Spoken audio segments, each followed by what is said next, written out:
একবার একটি ছোট গ্রামে এলিজা এবং তার ছোট মেয়ে লিলি নামে একজন পরিশ্রমী মা থাকতেন।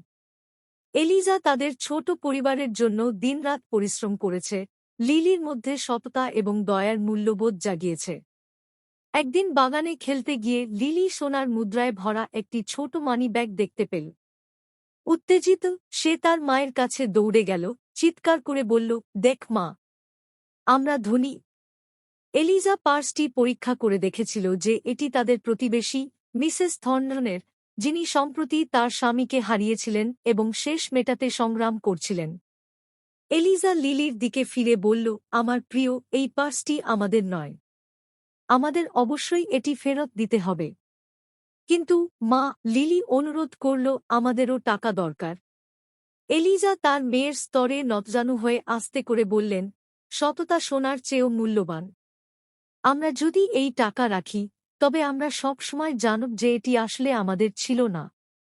কিন্তু যদি আমরা এটি ফেরত দিই, তাহলে আমরা হৃদয়ে ধনী হব। যদিও অনিচ্ছুক, লিলি মাথা নেড়ে তার মাকে নিয়ে মিসেস থর্নটনের বাড়িতে চলে গেল।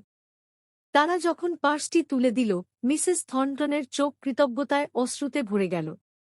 আপনার কোন ধারণা নেই যে এটি আমার কাছে কতটা অর্থবহ, সে বলল। সেই সন্ধ্যায় যখন তারা তাদের বিনয়ী ডিনারে বসেছিল, লিলি তার হৃদয়ে একটি উষ্ণতা অনুভব করেছিল যে পরিমাণ সোনা সরবরাহ করতে পারে না। সে তার মায়ের দিকে তাকিয়ে বলল, আমি এখন বুঝতে পারছি, মা, আমরা ঠিক কাজ করেছি।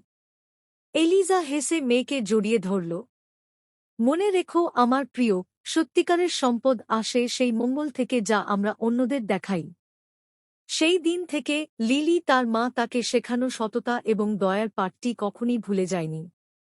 এবং যদিও তারা সরলভাবে জীবনযাপন করত, তবুও তাদের জীবন ছিল ভালোবাসা এবং সততার সমৃদ্ধিতে পূর্ণ।